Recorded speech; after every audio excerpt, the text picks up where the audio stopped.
Okay, now we are going to see the topic second type of thermal analysis, DTA. See, the instrument almost TGA and DTA is similar. Similarly, the construction diagram also almost similar. Only one difference is that is sample. In TGA, we have used only one sample, but here we are going to use the two sample. So one is that reference sample, another one is working sample.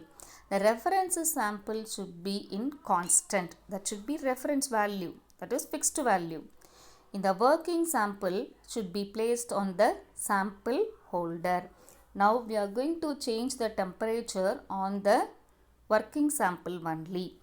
That difference between of the two sample difference, that is there will be a two temperature is there, one is T1, another one is TT. If we insert the thermocouple both the sample, from that thermocouple temperature difference we can find out, that is called differential thermal analysis. From the temperature difference we can draw the graph. See, in between of temperature and time, if we plot the graph, we will get that result. See, in the graph, one straight line is there, that is temperature of furnace. Another one dot line is there, that is temperature of reference sample. And the third one is temperature of working sample. All the threes occur based on the temperature and time. In the working sample itself, the two processes occur. One is endothermic and exothermic. That is, heat may be absorbed or released. That is called endothermic and exothermic process. Working.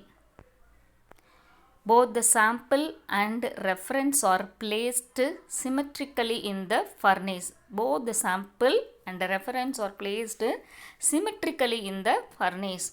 While you are increasing the temperature of the furnace, the temperature difference we can find out. From the temperature difference, we can draw the graph and find out the temperature differences. And when melting ends, the curve should be reverts to the baseline.